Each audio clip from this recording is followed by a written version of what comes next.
You've heard me speak and ask, who am I? And I explain that you aren't what you think you are. This is the beginning of self-inquiry. Meditation will help you alongside this inquiry.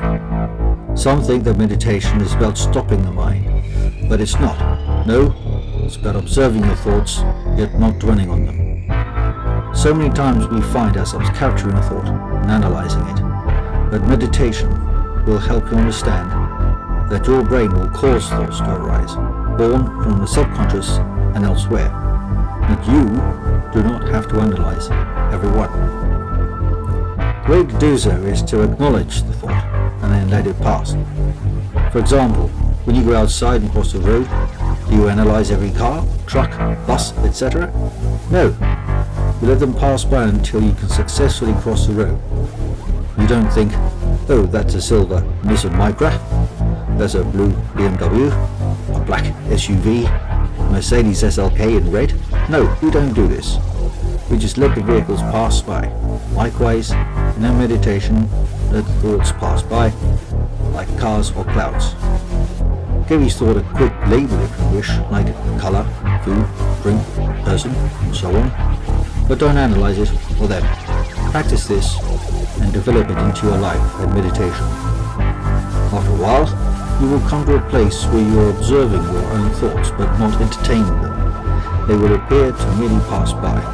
At first it may seem a little different, as you rather ironically are aware that you are asleep but not dwelling on your own thoughts.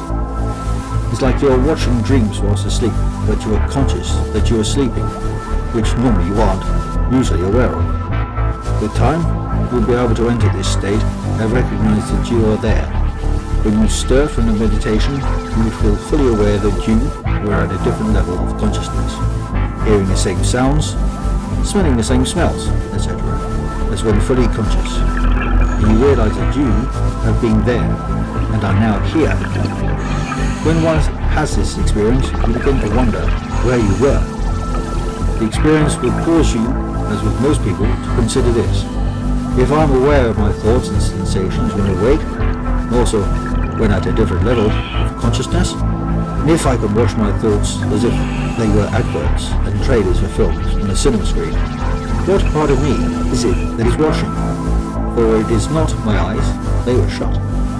I was not fully engaging with my thoughts. And where were these thoughts coming from? Or I wasn't creating them, or asking anything. The answer is that they were coming from your brain, that grey mass in your head.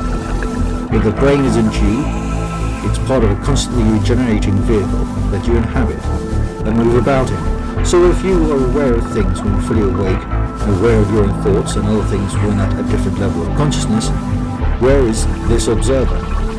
It's not in the body, a physical biological machine, and it's not in the brain, which generates the thoughts that occupy your mind, which is also again part of your biological vehicle.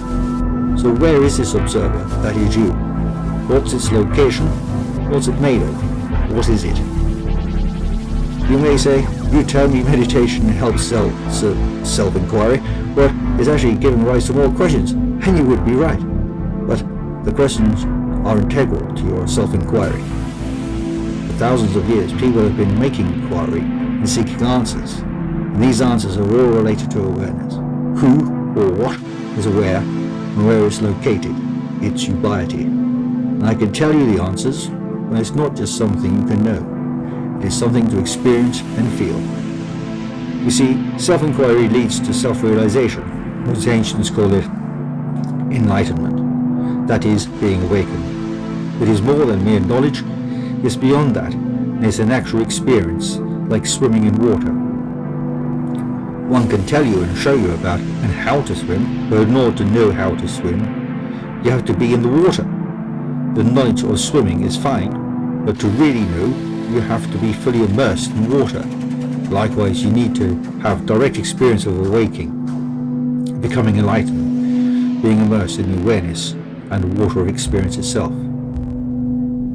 One may say they're a carpenter having read and learned all about carpentry, but they're not a carpenter unless they have used the tools on the wood. Anyone can say that they're a mechanic after studying mechanics and engines, but unless they are working with machines, cars, etc., they are not. So read about meditation and awareness by all means, but you can't say you are awake unless you have direct experience, having been fully immersed in the murky waters of self-inquiry. When you do inquire and try to find out what you are and where you are located, we will greet you on the other side of the lake, greeting you with a towel after being drenched in the very waters of experience.